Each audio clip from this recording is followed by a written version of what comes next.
Manchester Folk Festival 2025. It's sadly coming to a close, and we've had a great time, haven't we, Neil? Yeah, it's been brilliant, actually. It's I don't know why I haven't really come across it before, but if people haven't been to this, it's definitely worth checking out. Yeah, definitely. I'll certainly be returning next year. Yeah, but as is tradition on the start of our podcast, we like to do a bit of history first, don't we? So we've come to this fabulous location. Can you tell us a little bit about it? Happy to. So this is Anita Street in Ancoats. We've said in a previous episode that Ancoats was the world's first ever industrial suburb. But alongside the development of all the factories came some pretty squalid, dirty, unhealthy and unhygienic accommodation. So in the late 19th century, the city council decided to improve the quality of accommodation in this area. So behind us there, we have the Victoria Square, which was the first ever set of tenements, social housing with running water, better sanitation had been seen before. And then because rents are pretty high there, they decided to build some cheaper accommodation, and they built this row or two rows of houses on what became known as Sanitary Street in the late 19th century. It's often used for filming, for representation of 19th century housing, and it's certainly one of the quaintest, one of those pretty streets probably in the country, actually, as well. So it's well worth a pot around here. So yeah, come and have a look at Sanitary Street. It's now called Anita Street. It changed its name in the 1960s when the residents, probably understandably, wanted to change the name away from Sanitary. Yeah, to Anita. But yeah, it's a lovely little spot in the city, hidden away. Well, that's Ancoats, isn't it, as well? Yeah, it is. It's almost hidden away from the rest of the city as well. It is a great coast to visit. it's fascinating, Neil. As ever. Hoping to educate, illuminate, As well as entertain. yes. So what we're going to cover on today's episode is a bit of a review of the festival. 2 things, a couple of exclusive interviews, so you've been volunteering, so you see things from behind the scenes. Team member, access all areas. There is no part of this festival I can't get to, seriously. This is one of the most prized items of anybody in Manchester, if not the Northwest, this recap. Yeah, so we had the pleasure of seeing both acts that we interviewed as well, and they were brilliant performances. Got a little bit of footage of those, as well as the interview, and let's see some other acts. See Yoshika Colwell at the Castle Hotel, and she was amazing. She did a mix of all the new material and the cover thrown in there. Really amazing voice, and you got to see. With volunteering, it was great. I got to see some of the acts and also the sound checks as well. Saw Bernard Butler play a brilliant solo set in St. Peter's Hall. It was lovely. Great stories, great songs. Nice little selfie as well with him as well. But then also, I think this is the wonderful thing about the festival. We saw acts that maybe we haven't heard of, because I think neither of us would profess to be initially great country or folk fans. But I think we're definite converts as well, aren't we? As well, I saw an act called the Magpies, just a trio of musicians from York and from across the pond, actually, in the US. They were fantastic. Really good in the Victoria Wood Hall. And then there's a local artist, Fionella Bradbury, who's not signed yet, but she's making a lot of waves in this area. Amazing voice. Yeah, great guitar player as well. Well worth seeing. And yeah, it was a real pleasure. As you said, Lawrence and Robbie, who we interviewed, lovely guys. What sound they make, and I just hope they actually transpose what they've written and played onto something material as well, because I think they definitely built something up as well. And then One World Orchestra, of course. Yes, brilliant. Yeah, and when we say folk festival, it's such a diverse range of music. It's not folk as we imagined it, is it? No, I suppose there is a question around what folk actually is, but I think yes, by nature it's a very broad genre, isn't it? It's not to do the stories that people bring to the music as much as the style, the genre of music itself. Yeah. Well, without further ado, I hope you enjoy the episode. D. Well, hello, here we are again in Ancoats with a number of our, well, I don't know if they're exclusive, but we'll claim it's exclusive for now, interviews with two of the musicians taking part in Manchester Folk Festival. We've got Lawrence Maxwell here from Prince Edward Island, Canada, and Robbie Cavanagh here, originally of Wigan, but a native or a late coming native of Ancoats in Manchester as well. So, welcome. Good afternoon, gents. Good to meet you. You as well. Good to be here. Yeah, thanks for having us. It's great for you to give up your precious rehearsal time. I'm sure you're fully slick, rehearsed as it is, and this is just topping up, really, ready for. Uh, as a former teacher, I remember as long as you're only 1 hour ahead of the kids, that was enough. So as long as you're just ready to turn up on stage on Saturday, I'm sure that'll be plenty preparation. So first of all, just really interested. We've got a kind of unique collaboration here, transatlantic collaboration. Lawrence, you're from a Canadian island here, and obviously Robbie, you're sort of native of these shores. How on earth did this come about? I don't know, Robbie, start with you. Well, it was a collaboration through the I guess our two sort of local music companies. So here in Manchester, we have Sound Roots, who are heavily involved in the Manchester Folk Festival, and a Music PEI out in Canada. And they were kind of collaborating and looking for artists from both of their countries to do this co-writing experience. So I guess we were both chosen by our local authorities. And yeah, I was interested in heading over to Canada and starting to piece together gigs and shows and things. And I think Lawrence had the same interests coming here to the UK. So yeah, I went out to Canada in September, met Lawrence for the first time, and we spent a few days writing together, and then played at a festival in Canada on Prince Edward Island. And now this is kind of the return leg of that. So Lawrence is here. We have a few more writing days, and then we perform at the Folk Festival in Manchester. So it's kind of by chance that we were put together. It wasn't our choice who we worked with. And surprisingly, we've got along very well, I'd say. I don't want to speak for Lawrence. Now's the time to find out the truth. I mean, that was one of the questions I was actually going to ask, but I thought it might be too awkward, but I'll ask it anyway. If you hadn't have gelled, what would have happened then, Lawrence? Would you have just sort of begrudgingly got on with it, or would you have called it a day? I mean, it's great. Obviously, you've chosen to do the reciprocal leg here as well. I think it's one of those things you can never quite be sure what's going to happen. It seems like a bit of a shot in the dark, and I think we kind of lucked out right away. I picked Robbie up at his hotel, and we went to the classic Canadian Tim Hortons restaurant. We got a coffee, and we just kind of been talking back and forth and sharing some laughs and stories and getting to know each other before we started writing. And it seemed by the time that we actually sat down to write songs, they were just coming out very fast. And we went out for lunch and came back and wrote some more. We wrote 3 songs in 6 hours, which is more than I've ever done on my own. So yeah, you can never quite be sure how it's going to go. You just have to be fortunate. I think if it didn't go so well, he'd come all that way, so we'd have to just kind of power through it. But it was pretty seamless overall. Yeah, great. One of the things I was interested in though is about how you go about writing songs, because if you look at the history of songwriting partnerships, there are different models. I'm a huge fan of Squeeze, and that would be the case of where Chris Difford would write the lyrics, pass them on to Glenn Tilbrook, who'd do the music.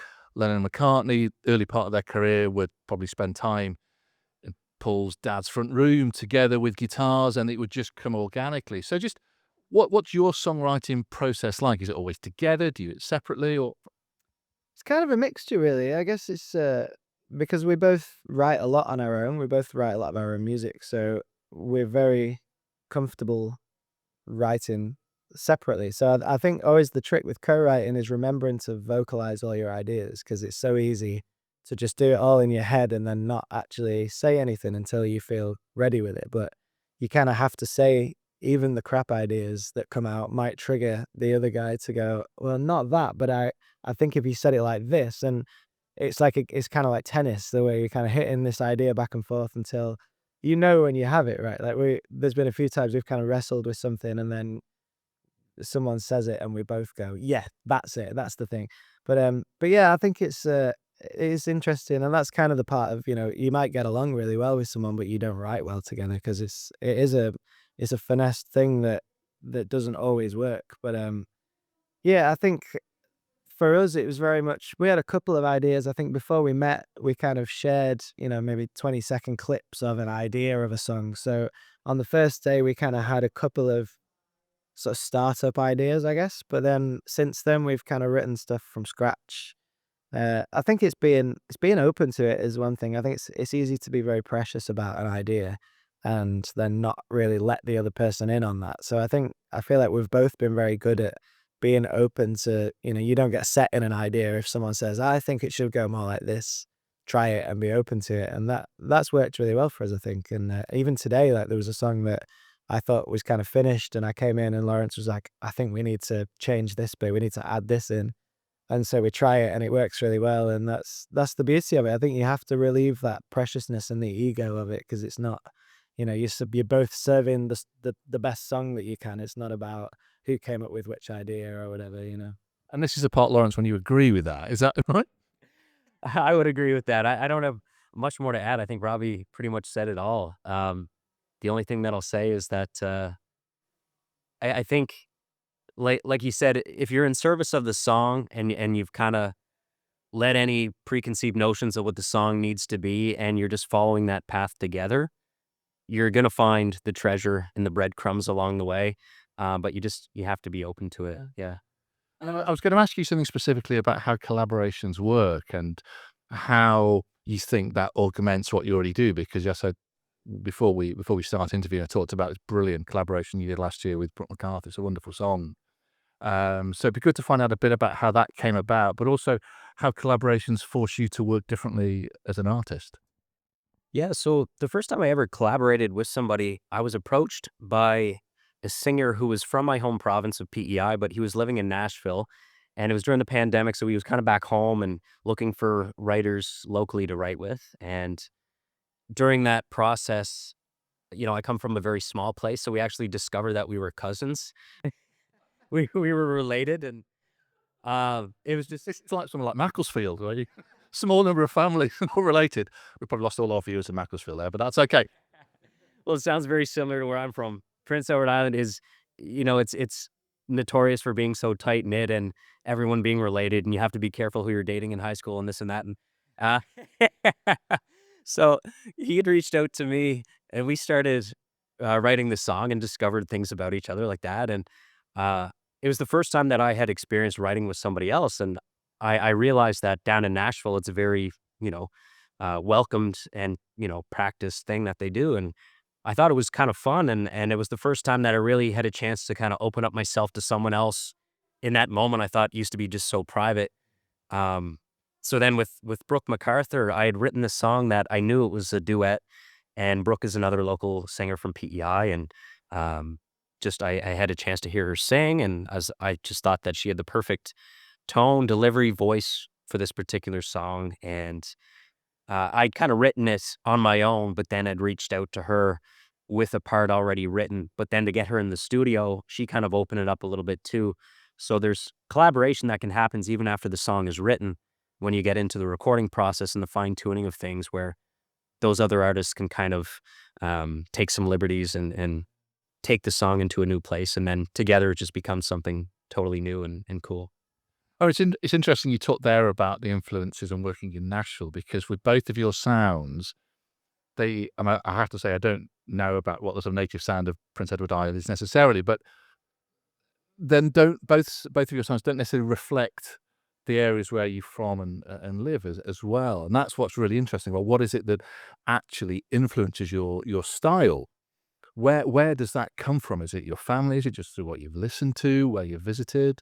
Um, Yeah, I think for me it's definitely from my family. I think there's a really um, broad influence coming in from my parents, and I have an older brother and sister, but I think mainly my father definitely, kind of listened to a lot of James Taylor, Neil Young, a lot of those kind of Laurel Canyon, on the cusp of kind of Americana country artists, and that was my upbringing, was listening to those artists. And I think, for the most part, I always consider myself to just kind of be a singer-songwriter, I suppose, and that in itself covers a lot of genres. You can be a songwriter and it be any genre, but I don't know. I always feel like the style and like genre is very much based on production and the instruments that you choose to use when you're recording a song. But really, like a good song is a good song. I think you can do whatever you want with it, but the roots of it, you're still singing about you're singing about where you're from and your experiences. And there's been a couple of times when we've been collaborating where I've noticed just certain things that you don't consider when you're writing on your own, like language differences. And oh well, I would call it this, but where you're from, you might call it this. And little words and language things like this that kind of make you realize that you do sing in a way that feels natural to where you're from and your upbringing and your experiences. But I guess style wise, when it comes to recording and producing it comes out in the style of the music you listen to. But I think it's hard not to just write what you know. I think and people can tell when you don't. I think it's easy to tell when something's inauthentic and when it's, like if I'm writing and singing about trucks and chicks and speedboats and stuff, that's not my life. And you'd listen to it and go, that doesn't sound right. But if Lawrence is singing about potatoes, Well, he knows all about that. Yeah, again, we were talking about that earlier. Prince Edward Island being one of the biggest sources of potatoes, which probably won't go into that. We have a separate episode. That'll be on our Patreon site as well if you want to find out about that. But I mean Lawrence, yeah, what about your influences then? Where have they come from?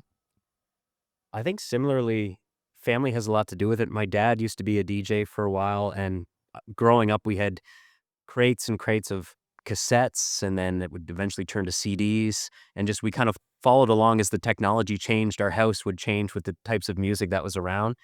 Um, Country was always the genre that I gravitated towards, and I think it had a lot to do with my grandmother, who was huge into the old country, and anytime we'd go for a drive, it would be George Jones, it would be Alan Jackson, um, and I just have so many great memories driving to the church picnic every year with her. It was a 2-hour drive, and she had this little Toyota Echo, and my sister and I would be in the back seat, and she had a cigarette that she'd be smoking for, you'd swear it didn't go out for 2 hours, just be smoking and drinking Diet Coke and cranking up country music, and the same songs would be playing in rotation. And she was just so at peace in that moment, and she just loved this picnic and loved taking us there.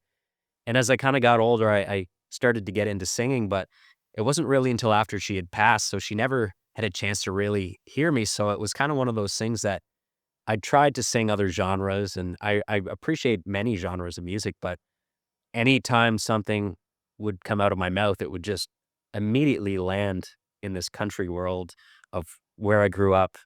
We kinda lived in a rural part of the island, and those influences from her and from, my father. It's lovely. And we were talking earlier about some of your upcoming dates, but I'm interested to know, what have you both got lined up in terms of recorded material? Is this something that's going to just be sort of one-off, or well, a series of dates? Or is this other plans? Have you got some solo work that's due to come out? Or Yeah, we've managed to line up a few dates, coming up after the Manchester Folk Festival performance. Maybe Robbie can give you the specific areas, but, Spot On Lancashire is the company that we're gonna be doing some touring with. Um, and aside from that, I have a few songs that I have recorded, and one of them is gonna be coming out in May, and we're gonna be performing that, on Saturday. And we've recorded a few demos together of some of the stuff we've been working on too. So perhaps we'll see down the road if there's a way that we can kind of continue that and turn it into something. Yeah, I think, well, we've definitely, we've clearly connected on this music, and we've written songs. We were both talking today that, these songs, we're excited to showcase them on Saturday, and it's not, there's no obligation to showcase these songs, but it feels like I'm just as happy with these songs as I am with, the stuff that we both do separately. So it would be nice to get some more out of them. I'm sure that, yeah, down the line we're for sure gonna do some recording and maybe some more shows. Obviously, it's kind of tricky to tour together regularly because we're on the other side of the world, but really, it's only one country away technically if you go in the right direction. But yeah, and aside from that, yeah, I'm kind of at the tail end of a campaign for my third record, so I'm in the process of thinking about new music. I've just kind of put a new team together. I've just have a new agent, so we're just together working on how we figure out what happens next over the next couple of years.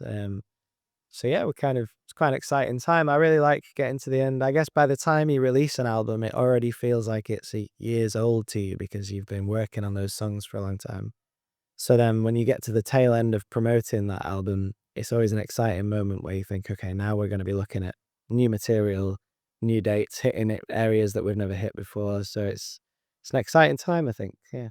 Yeah, it sounds it for both of you. And there's one last question, and we always ask the people we interview the same question. Our background is in vinyl records. That's something we bought as young people. I'm assuming probably vinyl wasn't as big a part of your record buying experience, or maybe it was. But can you remember what the very first track you bought, whether it was a CD, a cassette, or a record, and if you could remember where you bought it from as well, that would be even better. You reckon? I remember.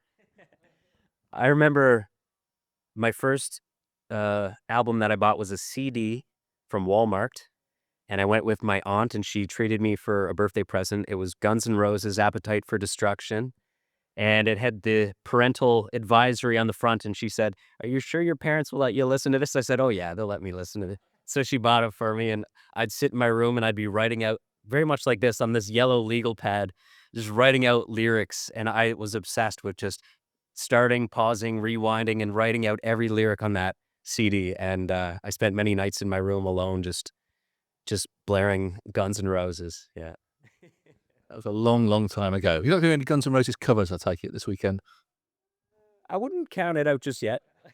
Okay, Robbie? Well, I wish you hadn't gone first because yours is really cool, and mine was definitely a cassette of the Lion King soundtrack. Oh, No. We can edit that out, Gary, probably. We can put something else in there, can't we? Put Smith's track or something like that. Yeah, I mean, just to say that it's been lovely to meet you both. I hope it goes really well for you on Saturday. So that's Saturday, 2 p.m. at Band on the Wall. And we really look forward to hearing what you do together. And hopefully we can catch up again at some point in the future and see where you've got to. Yeah, but thanks again. Thanks, Lawrence. Cheers. And thanks, Robbie. Yeah, great.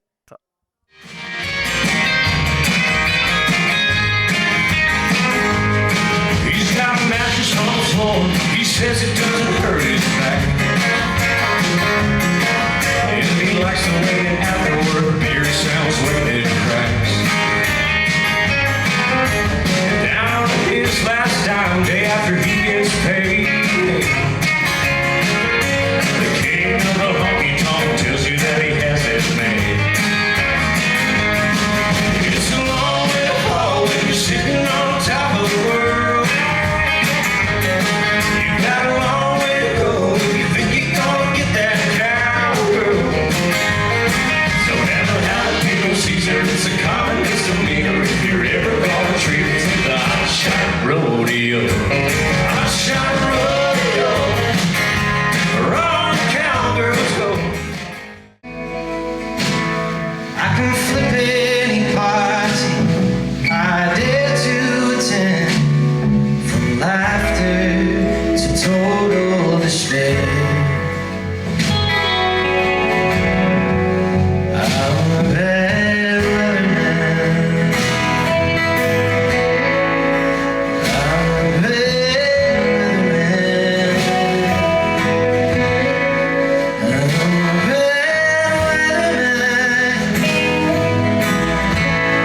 bad loving man. So give me a spot on the TV. After the 6 o'clock news, I don't need you to ruin your evening, but that's what I do. My pudding is full of the proof, waltzing around you, slipping your left and your right, till I finally get caught with no piss to pop, no reason to fight, waltzing around you, cold as the September starling, with no worm to chew, just pecking the dew. Honey, I'm not your darling.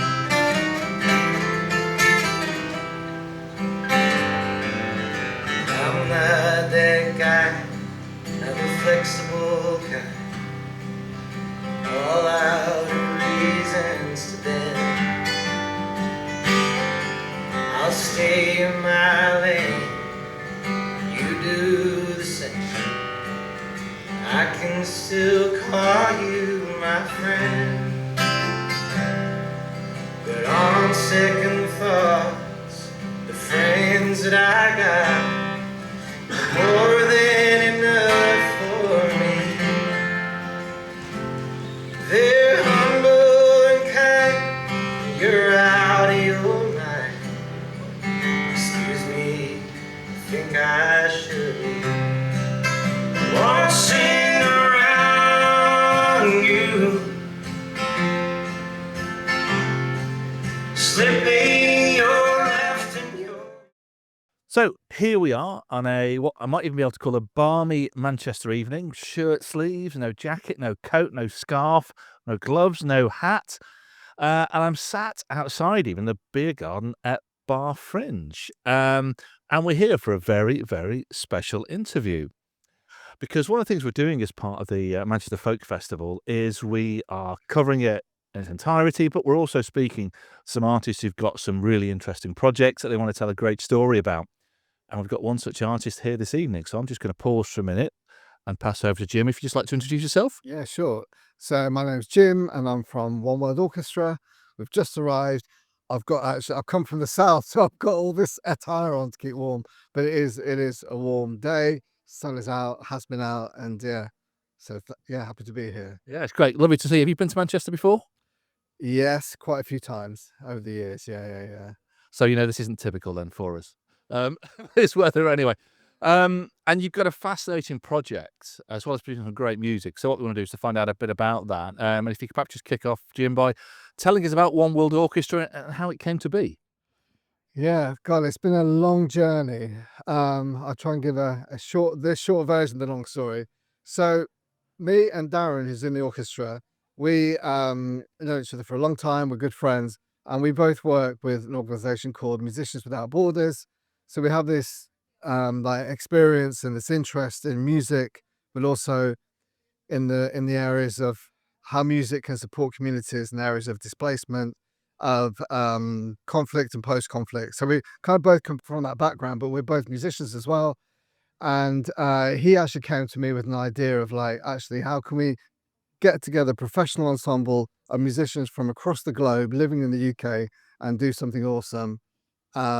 And then together we invited loads of people that we know and connections, just quite organically, really just thinking about who do we know who's got a heritage with the music that's not necessarily typical or from the UK or Western.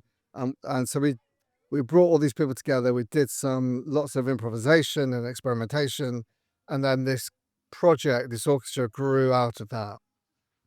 And I'm intrigued by, you've got so many musicians that are part of this orchestra that are from such diverse backgrounds. How do you go about recruiting them?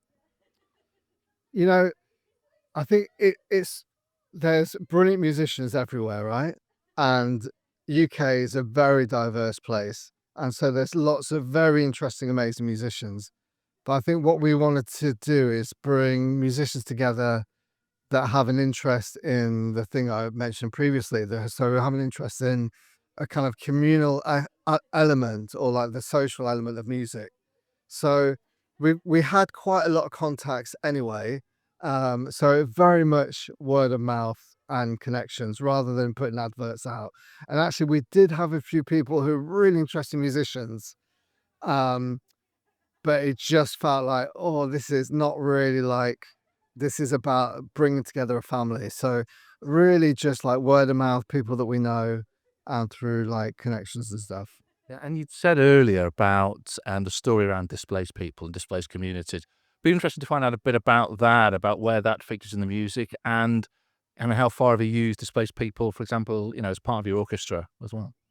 Yeah, so I guess the project, the One World Orchestra project has two strands. So we have this like community outreach side of what we do, and we work with displaced people a lot around in the southeast and London, in hotels and other settings. And so a lot of people within the orchestra, we provide training.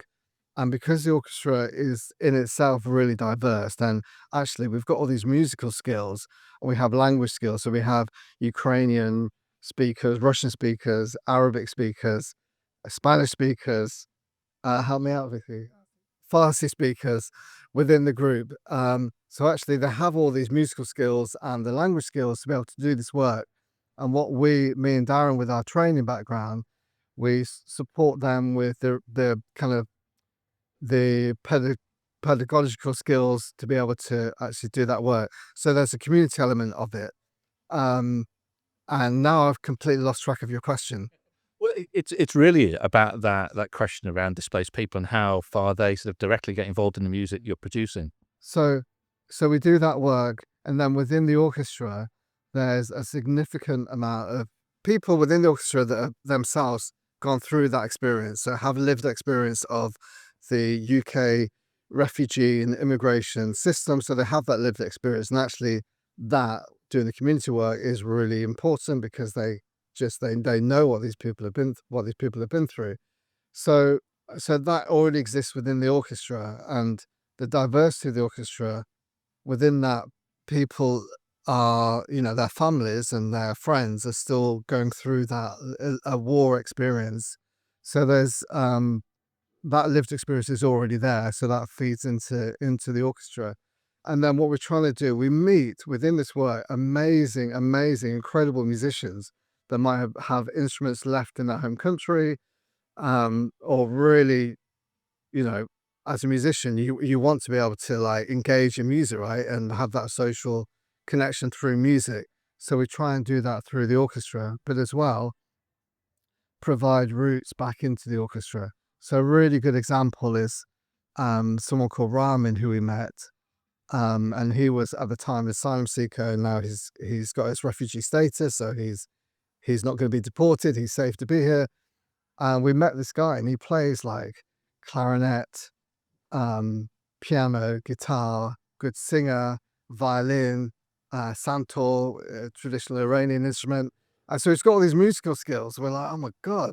So we met this guy, and actually he's come into the orchestra and he performs with us sometimes. He's on some of the tracks on Spotify plug. And he also now is working in workshops particularly with Afghan communities. There's a language link between Afghans and people from Iraq.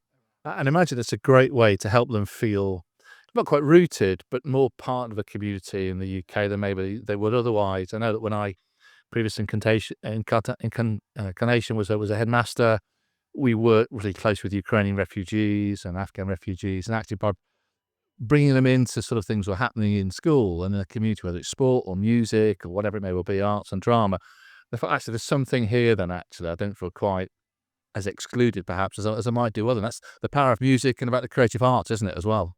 I think that's exactly it. And music in itself, like as people working in this industry, we can be like, music is, and I hear people say, like, whatever the problem is in the world, music is the answer. And actually, it's not really. Music is just a mechanism like sport is and other things. But exactly as you said, the opportunities to connect to people who are within the wider community is actually what it brings. That not necessarily the music, that is like the tool for that.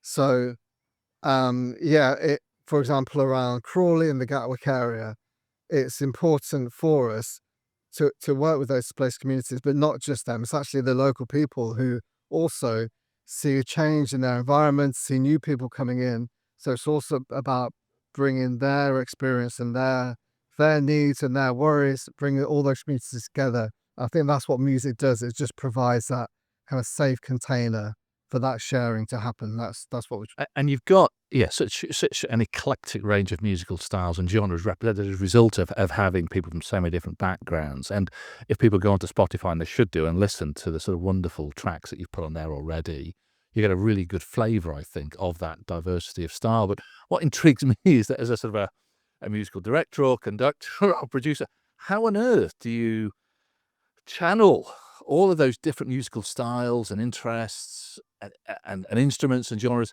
into producing something that still sounds really coherent and distinctive? Well, that definitely is the challenge, actually, um, because otherwise it can sound like what I don't want and what we don't want is for someone to go on Spotify and be like, "Well, great, this is a great world music um, compilation CD."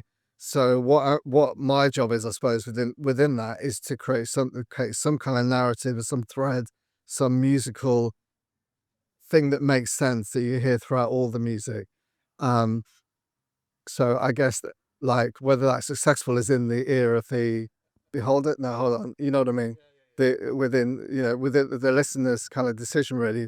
But so it's quite similar, the musical process, to what happens in a kind of music workshop, which is just to sonically make space for different expressions, and actually beautiful stuff can come out of that.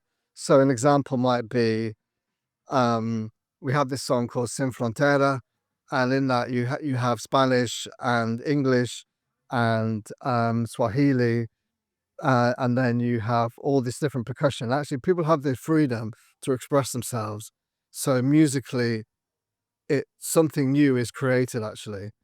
Um, but generally, like, there's so many great musicians in the orchestra.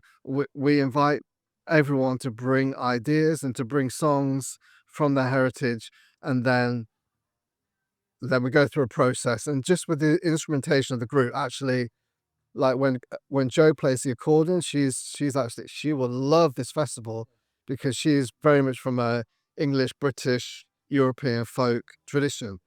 So when she plays her instrument, actually she breathes that heritage into the music, even though it's a song brought from Edith, who's Zimbabwean. Then actually that Owo identity hopefully comes through the music. And I want to say you're the Svengali, but who do you have a final say then if there's sort of disagreement of where a track's going to go? Well, someone has to do it, and I always say about So yes, then. well, you know, I always say to people, like, Owo, One World Orchestra, Owo, is about the music and it's not a political thing. But actually, with a project that has Ukrainians, Palestinians, Syrians, the people with heritage um, from Lebanon and different places, actually everything is just political. And then myself, I'm white, English, cisgendered, like, actually I need to be aware of that. So my role really is to, like, kind of, it's a facilitation role. But having said all of that, in the end, someone has to make a decision about, okay, guys, we've just got to drop that. But genuinely, Vicky, I think I'm right. It is a family. It's a family with someone who just has to say, like, okay, I'm going to be the unpopular guy now and say, we're not going to do that. We're going to do this. All families need a matriarch or patriarch anyway, don't they? So that's okay. But actually, I think the songs sit together in a really coherent way, even though they do encompass such a wide range of styles. I think is it Empire, which is a really good example of that, which starts off almost like a music hall style, and then you've got Pantera style heavy metal distorted guitar that comes in towards it. It goes somewhere else completely. But it's seamless. It doesn't seem like, or seems as though it's a really artificial jump in there. So I've done a fantastic job of the production and bringing people together with that. That's really good to hear because that's so new out there. And as you say, it's very, has a kind of, well, it's waltz based, so it has this, like, I was going to say that, but I wasn't quite sure. But I think it was 2/3, wasn't it? yeah, exactly. Yeah, so yeah, it does go on a bit of a journey, that one, which has a bit of a risk. So And do you get them to record live I mean, how do you do that? Or do you sort of get them to record their parts separately? I'm interested in that process. yeah, well, there's a lot of us, and it's a very expensive project, right? So getting everyone together is expensive. So we have to think creatively about that and so we do a lot of things remotely. So we have, like, some of the drum parts are Tim on a playing drums, but recorded using a electronic drum kit He'll send the MIDI parts. We put that in. We had this really kind offer from the studio in Brighton, and it was actually quite a sensitive thing because it was the time in the summer with all the far right riots happening. At the same time, we were working in those hotels, and they wanted to do something, and they gave us some studio time. We're like, yes, we'll take that. Thank you. So we had some free studio time. We got all local people in, and then people might record, like Zangi has his own studio at home in Bristol, so he'll send us some files, and sometimes my personal job is just gathering like MIDI, audio, all this stuff, and actually trying to put that into a organic feeling One World Orchestra sound. But that's where we are at the moment. We're still relatively new, so hopefully this time next year we'll be in Abbey Road Studios, and it'll be like, It'll be real world, won't you? We don't in Bath somewhere with Peter Gabriel down that level. Yeah, that'd be cool. And so obviously you're playing on Saturday. The show starts at 3:45 with your support act. You're on probably about an hour or so later at the Halle St. Peter's. Is that correct? If you haven't got a ticket, make sure you get a ticket because it's going to be fantastic. For all those going along, what can they expect then from One World Orchestra? wow, they can expect a really diverse range of music, and it's going to be high energy. There's going to be points of like beauty and reflection. I think it's going to be really informal. I think that's something that, like, genuinely, we had 2 new players coming in for this gig, and Hamza was an incredible Syrian singer, and Julia, who plays oud and cello, and they've just come in and they're like, man, this is genuinely such a family. So I think as well as high energy moments of beauty and reflection, you'll get a really organic, family, relaxed, informal vibe. I think. And so that's going to be amazing. I'm sure everyone will have an incredible experience when they go to see you play. If it's anything like the recorded output, and probably even more exciting than that. So, as we said earlier, you've probably got about a handful or so tracks on Spotify now. You're playing the folk festival. What's next? Is there going to be an album? Is there going to play other venues? I'm really interested to know what the next chapter then for One World Orchestra. Well, it's all in the mind of this lady. Did you hire me, Rich? Staying off camera, we noticed. Yeah. Exactly. But she just said to me tonight, actually, because I asked her the same question. She goes, wow, we talked about a crystal ball. She said, I mapped out my crystal ball. It'll be this and this and this. So we're relatively new, to be completely honest and humble about that. We're new, but we've got high aspirations. We've got a handful of tracks, as you say, an EP on Spotify, and we're really hoping that events like this will help us to better connect with people, do some more concerts and get some more funding to do more. So yes, an album down the line, and who knows? Yeah, we'll look forward to that. And the last question, we ask all of the people we interview what their first ever record they bought was, because this channel started off as Gary and I are both vinyl obsessive, so we always come back to this. Now, not everybody has bought vinyl because they're a CD generation or they bought tape cassettes. I don't know if you mean anything about your age, your experience, but yeah. So can you remember, Jim, what was the first record you ever bought, and can you remember where you bought it?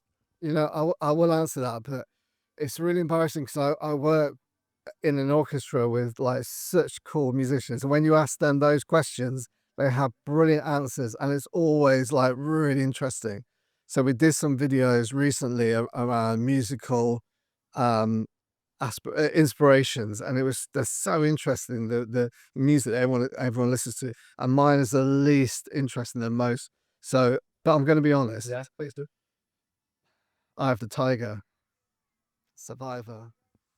Yeah, we could probably edit that, Gary. We can put something else in, can't we? We can put some of the Buzzcocks or something else. Yeah, that's all right. Yeah. So honestly, would be the best way to go. Yeah, well, it's hugely popular. It got to #1, didn't it? So, yeah. So, yeah, somebody must have bought it as well. But it's been a real pleasure to meet you, Jim, and Vicky as well, behind the scenes.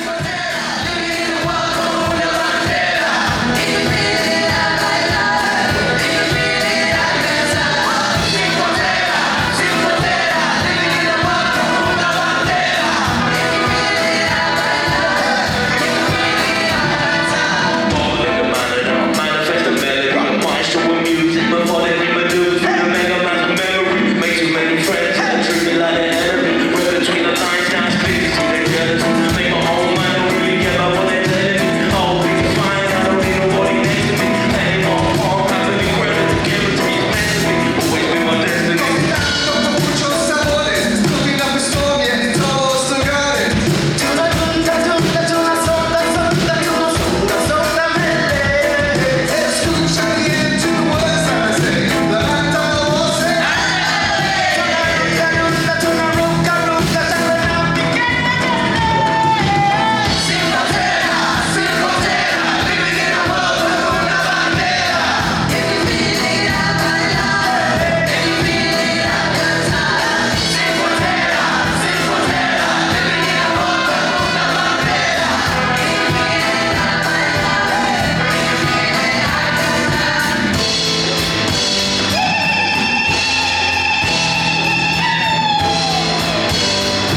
steep.